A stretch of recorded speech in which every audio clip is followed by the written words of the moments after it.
Back to Ref Corner.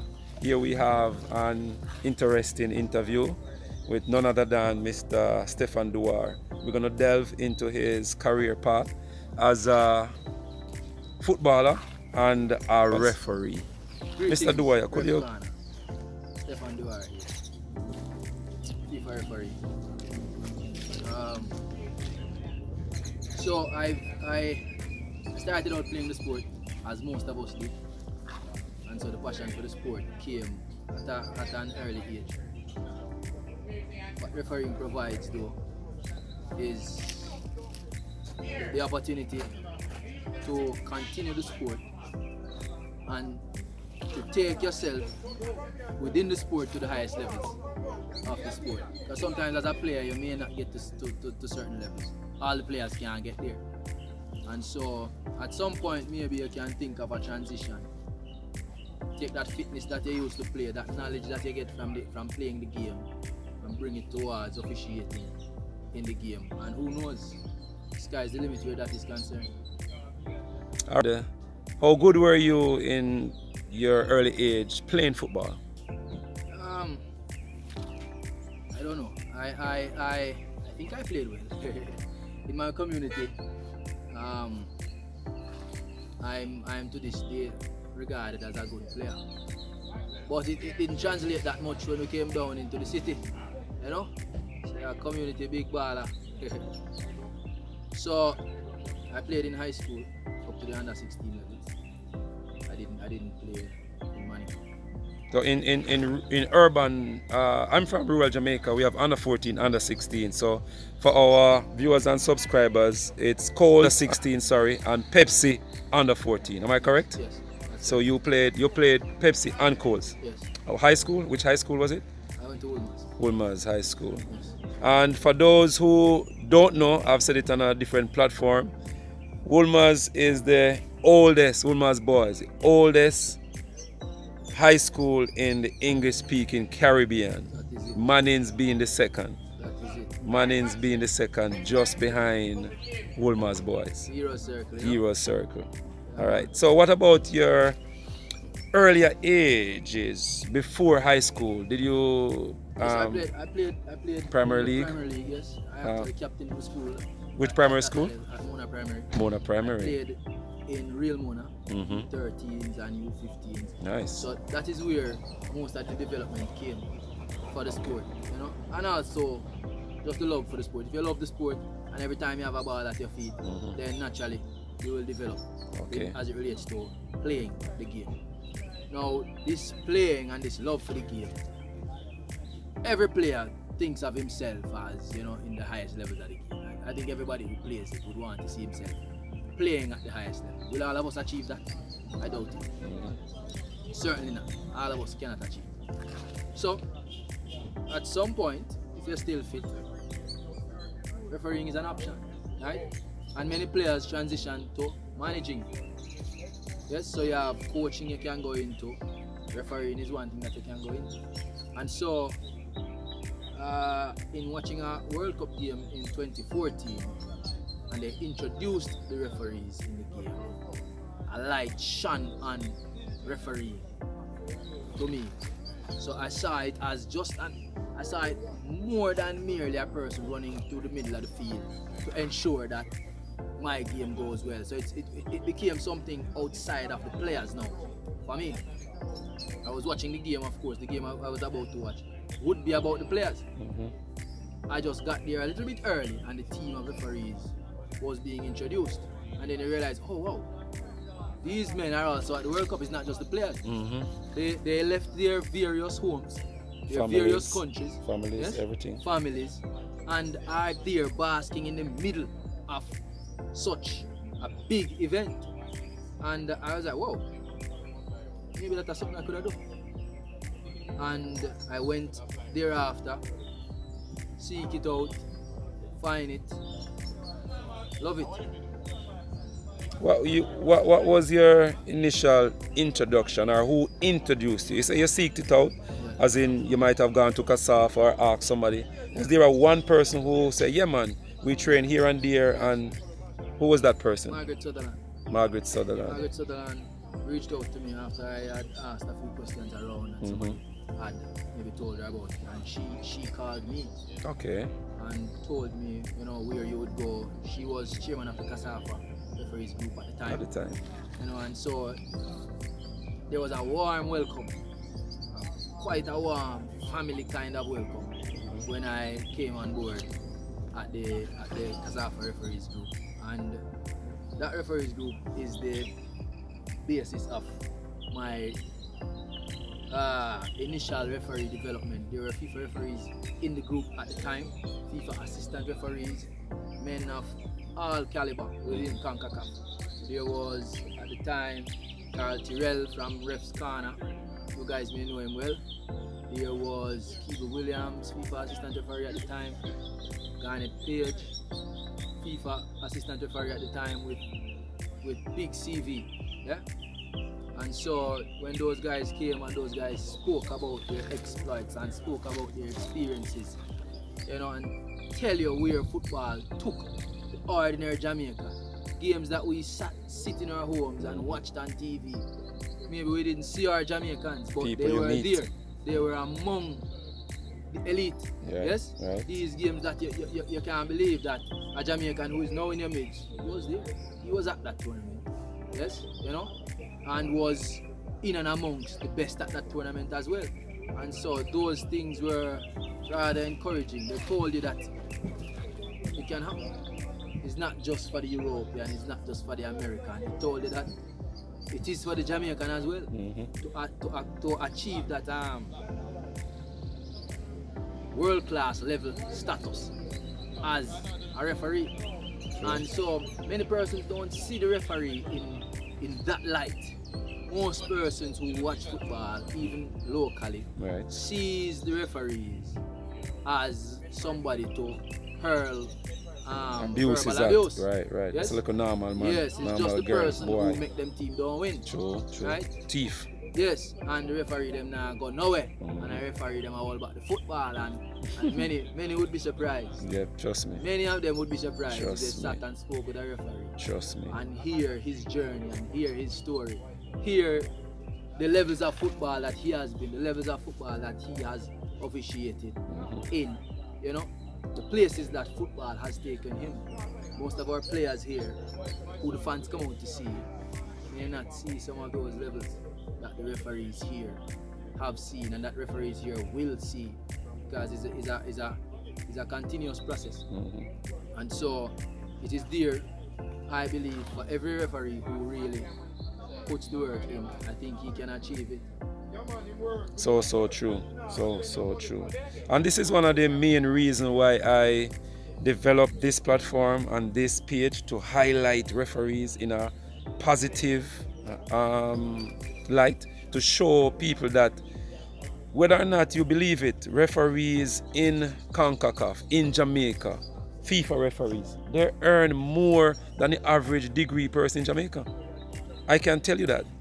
So persons don't know. They just see you walking on the road, see you going about your business, and you come to the match. Oh, you come for TV. Referee tell you about your mother. Referee I go kill you. But they don't know.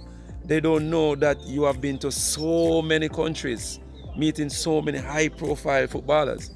All right. In starting your journey, when did you started officiating in CASAFA? I came to the first referees training session in 2015. 2015. So that's some 9 years ago. Yes, and so I ended up doing my first game, CASAFA U20 game in 2016. 2016. Okay. So my first game to officiate. Official. Were you in the middle or on the line? I was an assistant referee. So Assistant referee. Okay. Yes. How has working on the line help you as a CR in your young days coming up? The truth is, working on the line, as you know, many people refer to those persons as linesmen, but they are assistant referees. And so you study the same group of laws, yes? Whilst your movement and operation is a little bit different from the referee, you have to be able to ref this game and to referee this specific situation in this game. And so you were always a referee. Every assistant referee is a referee. It's just now when you take that other step, the buck stops with you now. And so it comes off as a little more responsibility, because it is you may be the manager of the team of referees, because in every group of individuals, one person is the leader, naturally. And so the buck stops with you, but then a good leader, usually you get a solid team as well.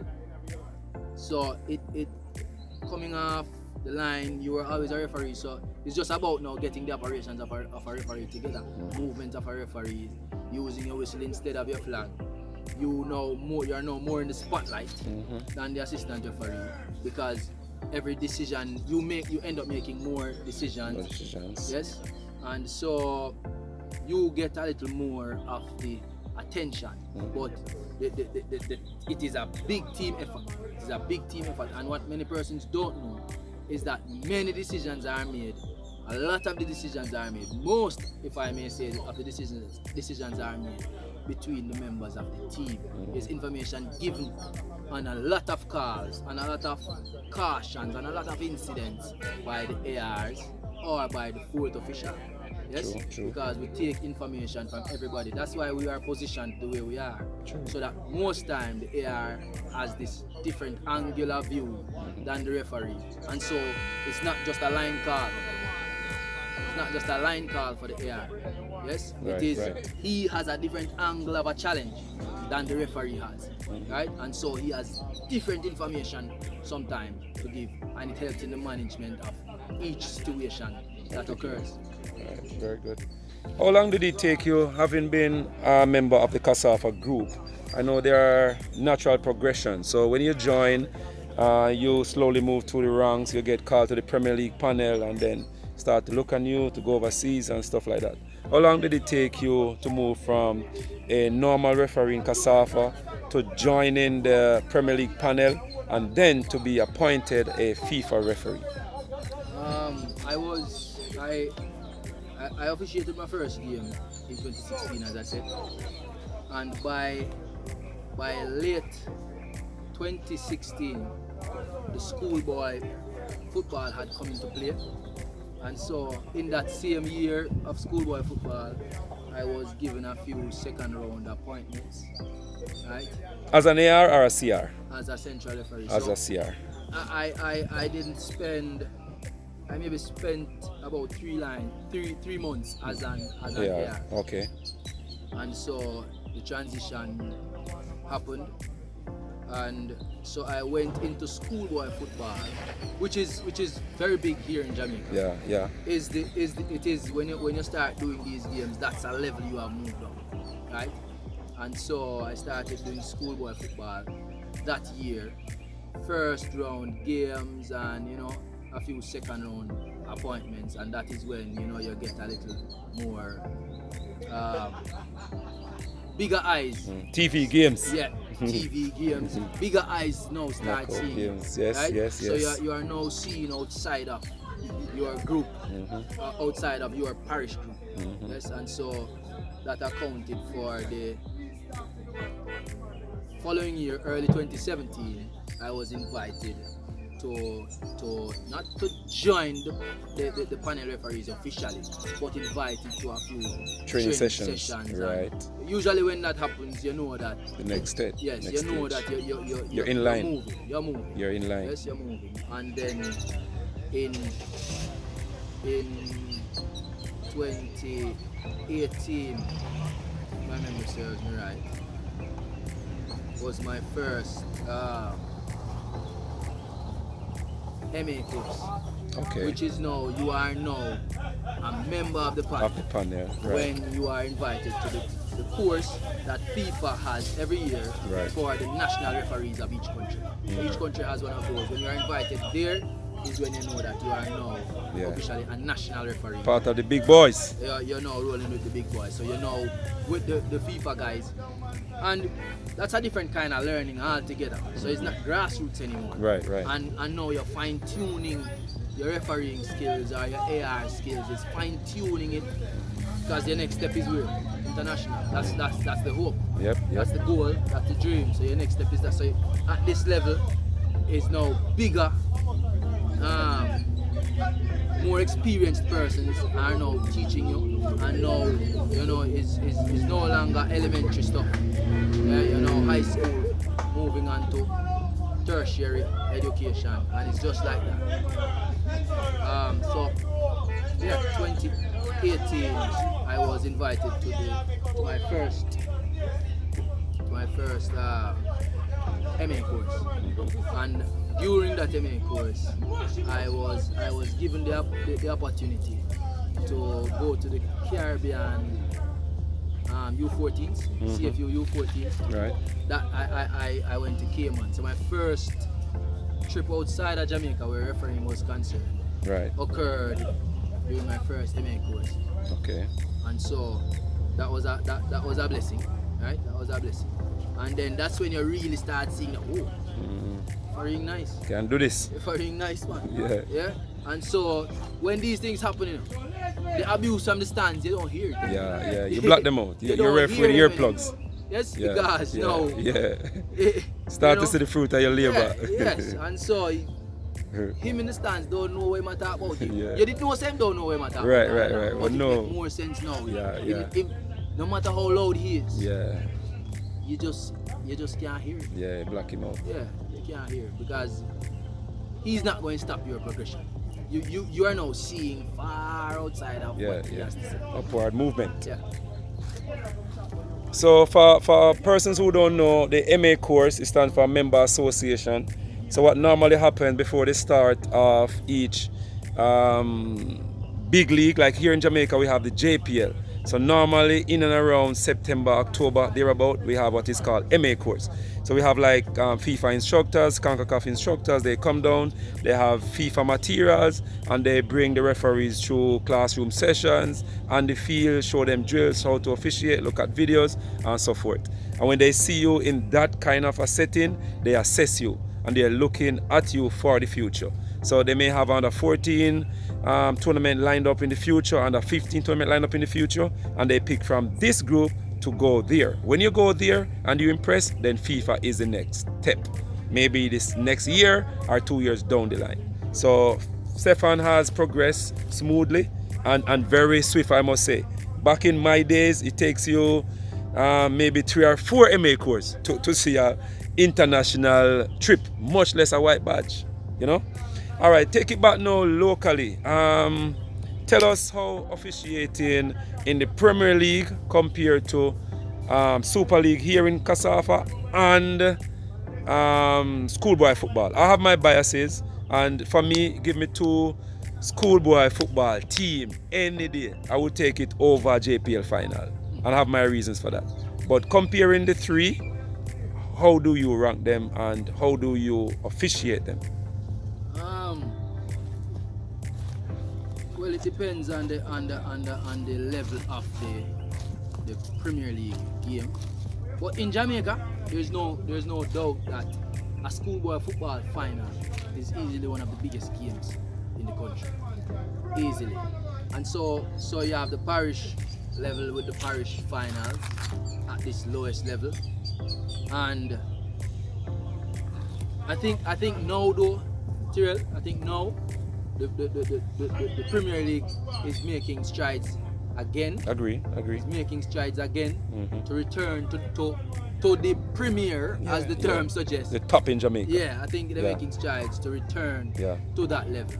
Yes? Agree. But for a number of years, schoolboy football was what really was carrying, the pinnacle of Jamaican football. Yeah, it was really what was carrying. To the people, to the fans. Yeah. If you ask the fans, if you ask most Jamaicans, I think at the time of schoolboy football, a lot of Jamaicans tune in a little more than most tune in for the Premier League. However, the Premier League is making it's gaining that traction. kind of comeback now, where it has that attention again, and that is good. That is good, because I must say that it was the Premier League games were for me still a higher level than most of the schoolboy. They were still higher. It was just that the league may not have gotten attention as it wasn't as popular Right. as the school, because everybody have a school. Right. Everybody have a school. Everybody went to a school. So kids therefore, or siblings. naturally there's a fan base, and there's a continuously growing fan base to every Right. school. True. As every year, so therefore it is already more popular. Yeah. And so, but the Premier League is happily, it is making its comeback. But it was always more difficult for me to officiate a Premier League game, because it was another level. I think most of the games, not all the games, most of the games was another level. When you get the good teams, you get more running, you get more physicality, Yeah. you get more things to manage, you get big man attitude as opposed to that of a child. Yeah, of a kid, 17-year-old, Yes. 16-year-old. Yeah, so you get, and it's now big man football. You get me, I say, and that is our training ground, really. That is our training ground to go out and to be able to manage Central American teams, and because it is a different set of ball game. All together. It is a different set of thing again, and so the Premier League is the real training ground for us. All right, so I'm gonna stick a little bit to our local football. Say you have a JPL semi-final, and I am gonna name two teams. Say you have a JC at the top of their level and a Clarendon College at the top of their level. So you have a JPL semi-final and you have JC versus Clarendon College in a football final. Say the knockout final at Sabina Park. Which would you prefer to officiate? You have a final as opposed to a JPL semi-final. Semi-final, yes. I'd pick a final. You pick the I final. think most referees would pick a The final. final. All Yeah, right, because good. as you know, Sir Carl, the final is the prize. Final is the big prize Right. for the group of referees. All right, At every tournament, Right. there's a group of referees. right. And so the final is the reward for the so-called best referee, as best as them can find. Right, at the Yes? time, Yes. in the moment, yes. In the yes. moment, as best as they can find it, Yeah. is the best referee you get. And so when you go there to that tournament, whatever is the tournament, you're eyeballing the final. You're hoping to be amongst that number, right? And if you're not up feet, then Yeah. I don't think you should. Yeah, you're not the go. right profession. You get me, I say? So Yeah. I'd want the schoolboy Final. That schoolboy final can be a sweet game of football. All right. A sweet game of football. Stick up in right there. And we're two nice ball playing teams. Yes, You get me, I yes, say? yes. So it helps with your concentration. You're going to get teams putting down the ball, knocking it around. You can move. You can A lot of anticipate, things you're gonna get. and that's sweet for a referee to be able to move and follow play. In the Premier League semi-final, it depends on the teams. Depends on the teams. First leg or second leg. You may not get that. Yeah. But both of them, you have a second leg Premier League semi-final or the final. It is emotionally charged. Still, would I pick the final? Stick up in right now is the reason why I asked you that one.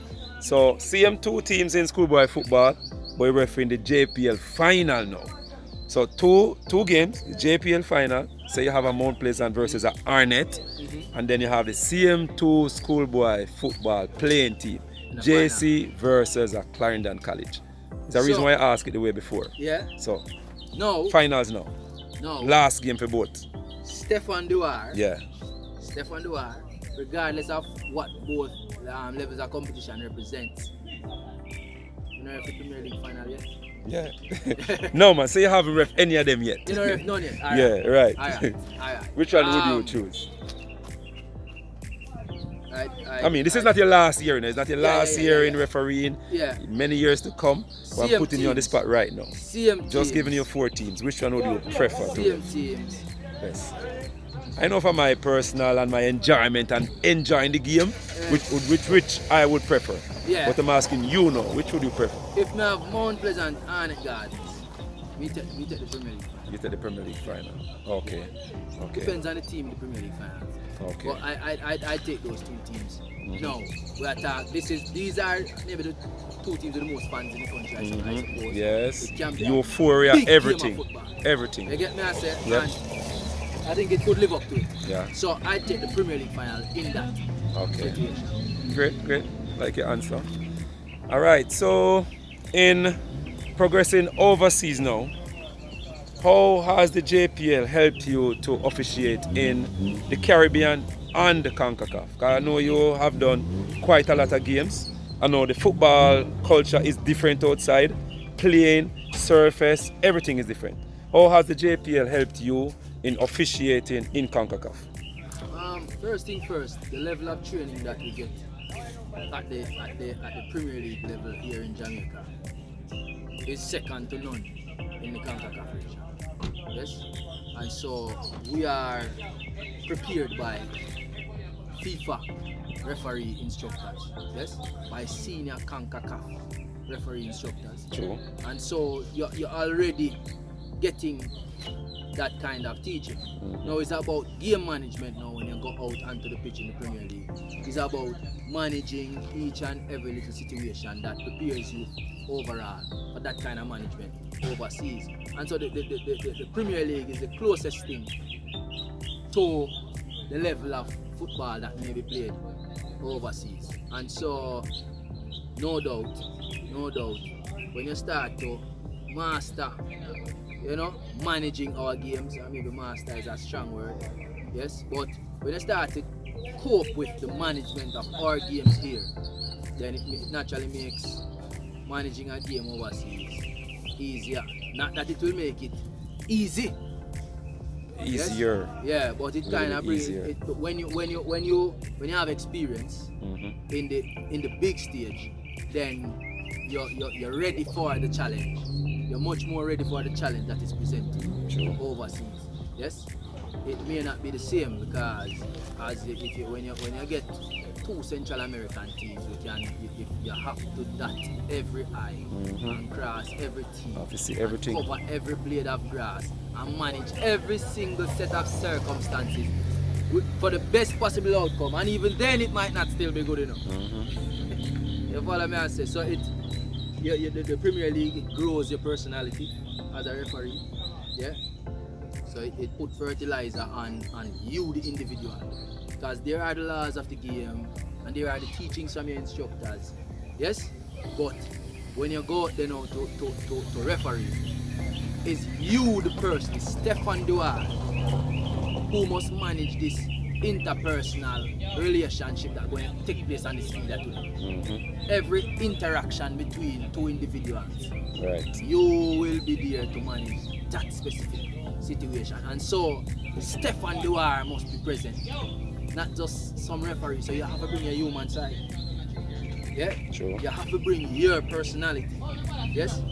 You have to know that, alright, I need to deal with this situation. It may not be a yellow card, it may not be, but sometimes you end up have to show a yellow card because of something that you did not say to a player before. Right. Because of you it was a heavy foul and you gave a soft whistle.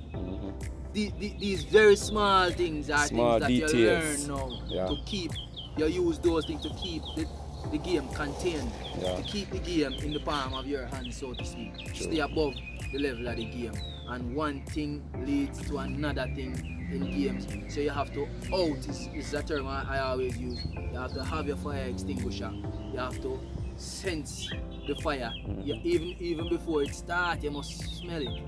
You have to Smell the smoke. Yeah. Yeah? You have to be able to do that. And you have to be in the game to be able to do that. And then sometimes one referee finishes a game and nothing happened. Another referee showed 2 correct red cards. But maybe the man who in his game nothing happened. It may have been his operation that had players behave in a manner within what the law provides and what the spirit of the game asks for. True. So as you know, Sir Carl, I'm sure you would have told them the referee person, the personality of that individual. You have to be big and you have to be dynamic. Yep. Yes. Flexible too. Sometimes this situation warrants a smile. Sometimes this situation warrants empathy.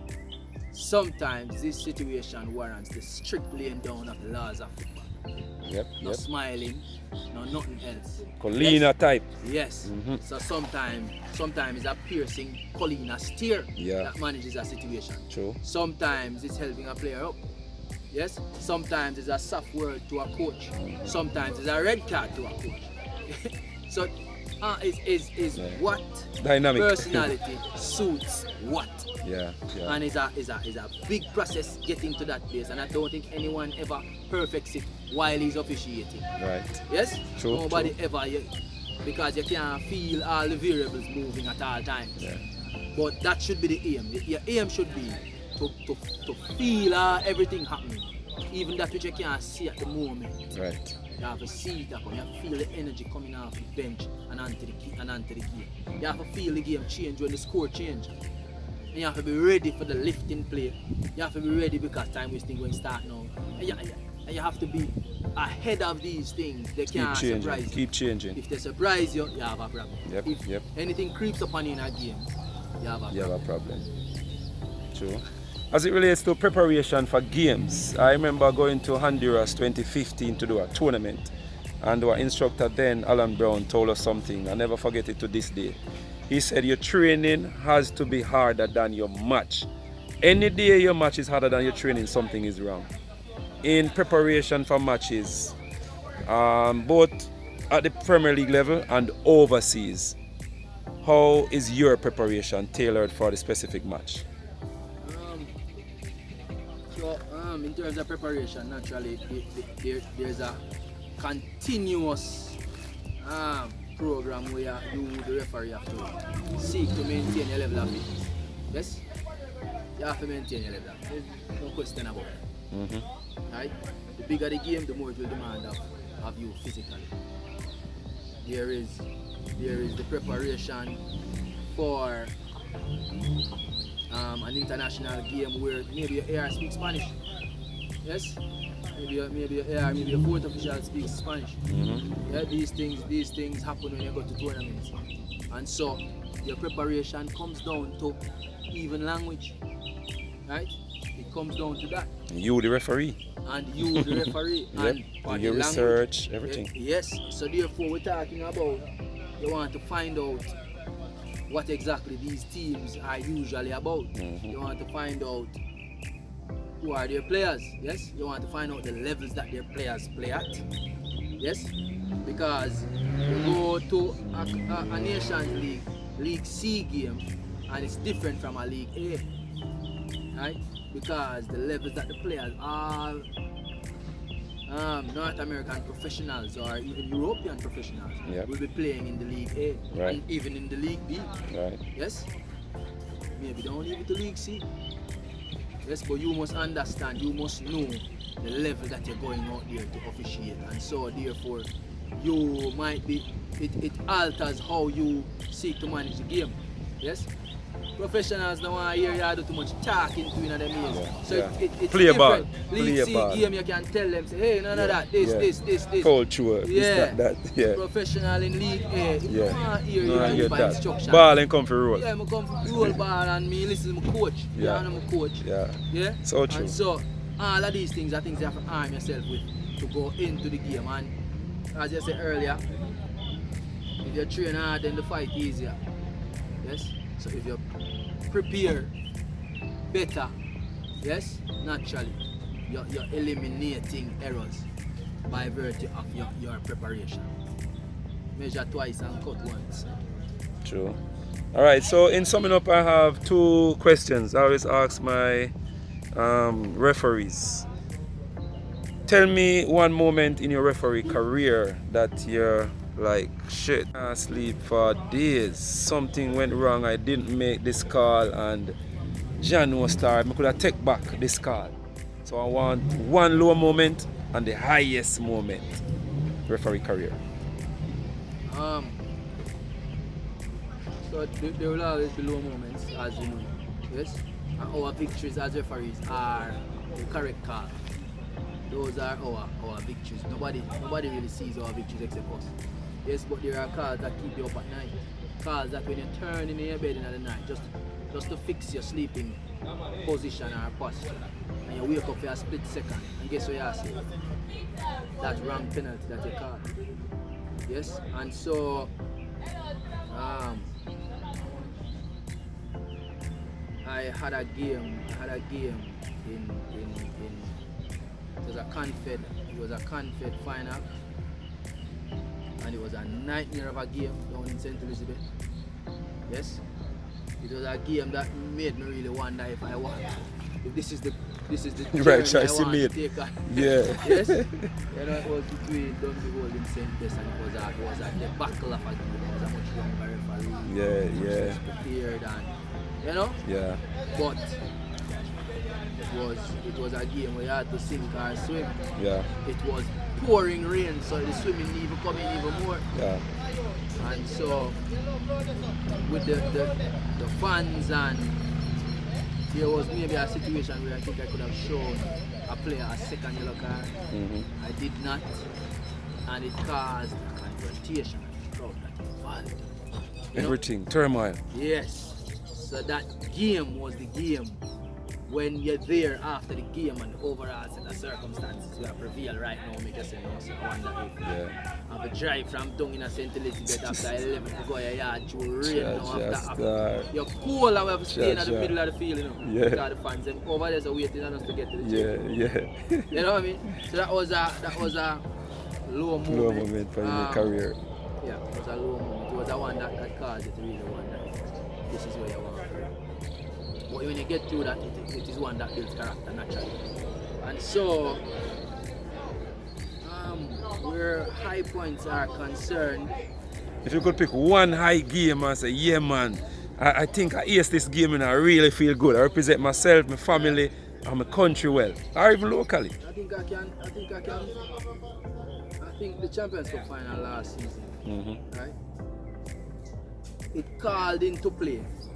It called upon some big cards in a big game. So when we've done bigger games that don't necessarily put you on the spot like that.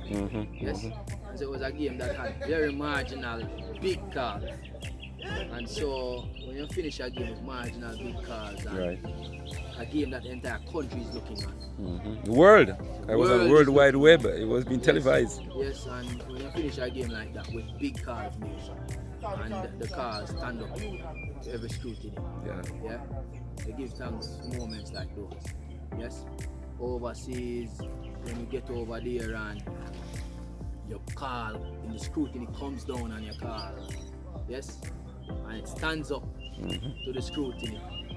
Is a big feeling for the referee. Big plus. That is the motivation. Big plus. Yeah man, when them look on the car and some people are saying, no, I'm wrong. yeah, because the car is so close. Yeah. The car is so close. Minimal. And when you take the video apart and you slow it dissect down it and look into all the variables. And it shows what the referee called. Yeah. You know? Those are the things that really keep us going. But all in all, is a story being written, and my story is still in the, I dare say, the infancy stage. Yes, still announcing myself on the international stage. Whilst you're there, there's a lot of us, and we here from Jamaica, we are competing with professional referees. Professionals all over. But each Jamaican referee, or most of the Jamaican referees, after we either come back from outside of the island, or we finish a game at 12 midnight, guess what tomorrow morning? Work. You have to go back at work. We're gone at work. These other referees, they are professionals. And we have other referees who, when they leave here, their job is to maybe review their game tomorrow. Yep. Just your normal. Sit with their instructor, their assessor. Yes. Yep. And then you have 3 days of training session and 4 throughout the week to prepare for your next game on the weekend. And it's a much different skill. There are many things available to you, many resources available to you as a referee in those professional setting environment. In those professional environments that may not be available to us here. So is an uphill task for us to be able to compete with those persons. And people don't understand. And we are competing. They don't understand. Maybe at the hardship that makes us so competitive.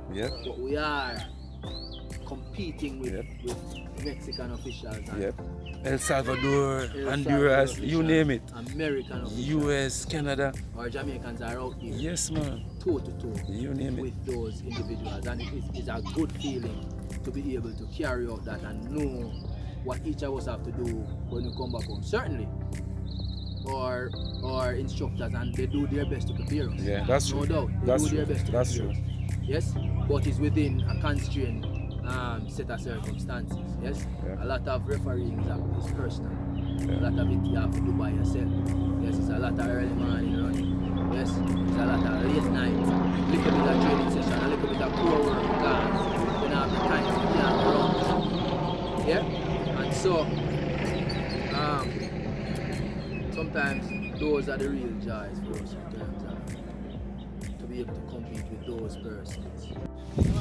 Yeah, so in summing up, in our conclusion, as it pertains to asking referees, persons who would have seen you in your years going and coming, officiating on international and local level, what would your advice be in inviting them to this profession?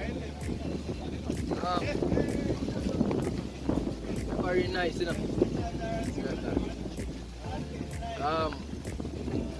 if you love football, at some point you have to stop. Everybody knows. You may be able to ref longer than you can play. Right? So that is one. Two, you're giving back to the sport you love. You're remaining involved in the sport you love. Possibly at the highest levels of the sport you love. Refereeing, the earlier you come, I can tell you, better. Because it gives you the room for development.